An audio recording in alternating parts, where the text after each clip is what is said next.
Hey, Justin, can you just comment on the test that St. George's offered today, and just your thoughts on just the difficulty of it overall?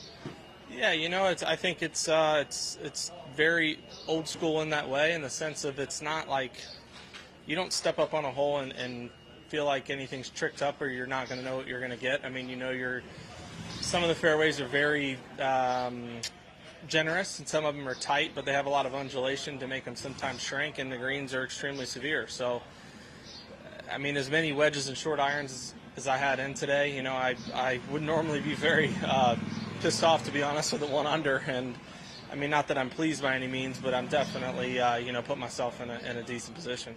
Do you find yourself at times being a little bit defensive on these greens if you do go past the hole?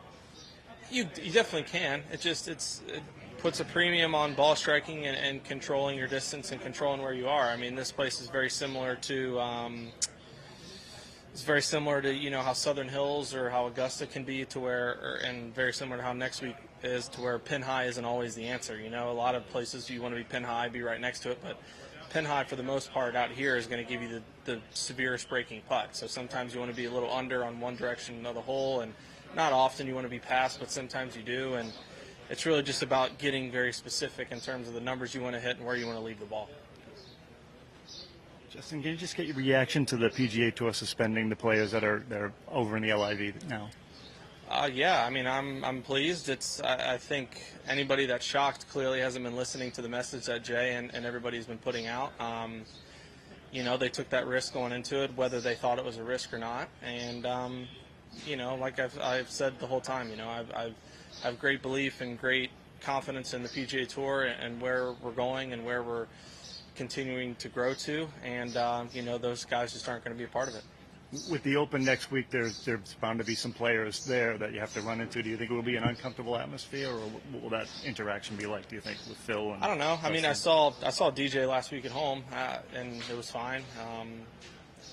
I mean, I would say a lot of guys, myself included, aren't necessarily at a U.S. Open to socialize, so it's not like I'm there to, have a conversation and catch up, but I'm sure it'll be awkward. I know when I saw DJ last week, I had no idea what to say, if it was like a congrats or a bye or what it was, but it is what it is. I think we're all grown-ups, and we understand that, there's going to be some guys that you can kind of make some jokes to, and some guys you probably need to leave it alone, but at the end of the day, we're all there trying to win a major.